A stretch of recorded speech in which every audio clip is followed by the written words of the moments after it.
Hello po, good morning. Ah, this is my first time po na gumawa ng video about sa mga babae. About sa amin. First, kami po ay moody. Inborn po sa aming mga babae yun. Kung bad trip kami, huwag nyo nang sabayan mga boys. Pangalawa, pag sinabi namin nagtatampo kami, lambing lang katapat nun. O, alam niyo na, yung salitang tampo, way lang namin yun para sabihin, lambingin niyo kami. Konting I love you lang, okay na kami. Pangatlo, gusto namin yung palagi kaming kino-compliment. Ang ganda naman, ganon. Ang ganon. Tapos, pag may bago, tsura sa amin, puto ng buhok, kilay, ganon. Gusto naming mapansin nyo kasi nakakataas ng self-confidence na namin yun.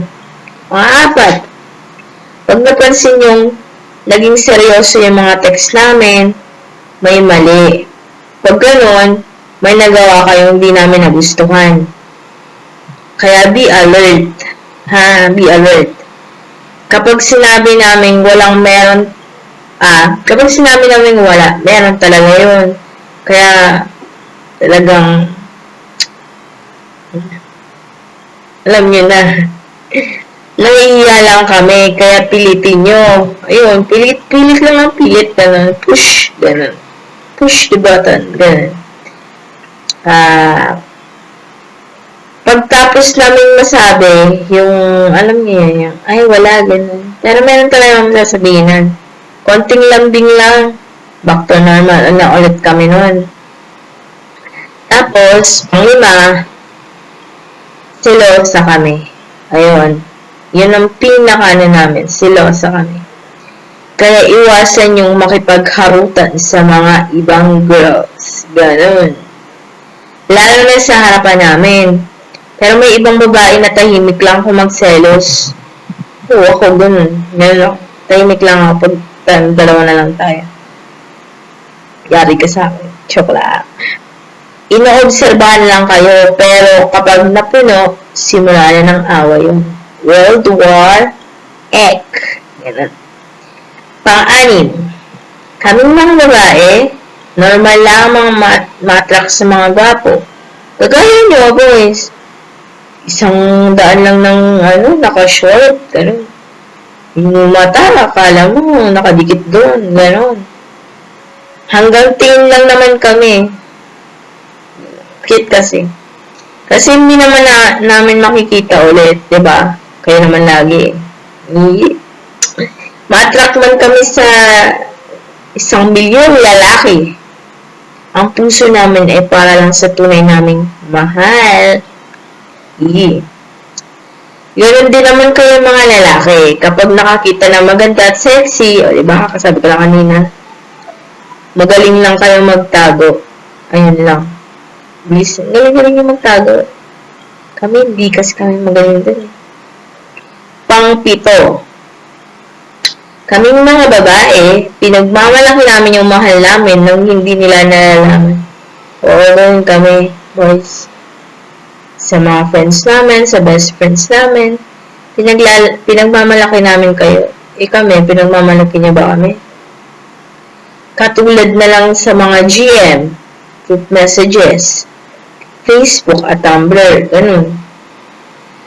Pang-walo. Ayaw namin ng mga maliligaw na nagmamadali.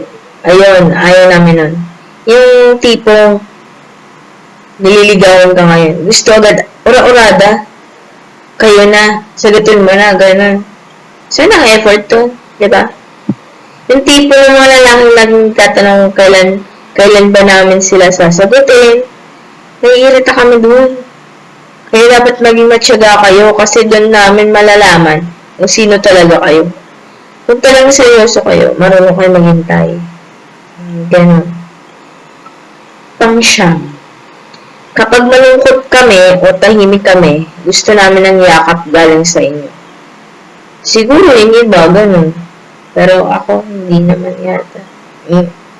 Kasi iba yung pakiramdam kapag hawak niyo na kami. Ganun, alam mo yun, safe na kami, ganun. Kahit hawak ng kamay, ganun. Umagaan yung pakiramdam namin. Pang 10. Gustong-gusto namin yung mga lalaking malaki ang respeto sa amin. Ayun.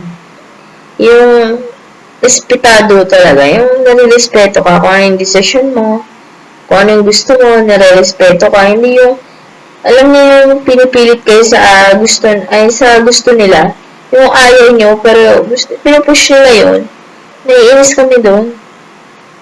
Yung tipong pag-away, pag ayaw namin magpa-kiss, hindi nyo gagawin. Alam niyo yun yung gano'n.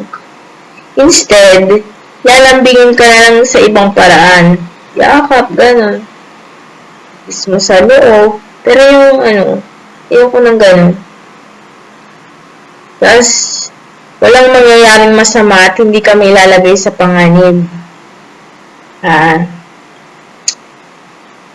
Yung, alam mo yung lalambangin kami sa ibang paraan. Ang pinakagusto namin kiss of the forehead. Ayun, yung sa noo nga. Ano sabi ko. It symbolizes respect. Kasi pag sa noo mo, hinalikan yung isang babae. Nare-respeto mo siya. Ganun. Pang-11. Ang nagpapaturn on sa amin ay yung lalaking protective. Ganun. Yung feel mo na protektado ka. Safe lang. Safeguard. Protektado. Yung kapag kasama namin kayo, feeling namin safe na safe kami. Ganun.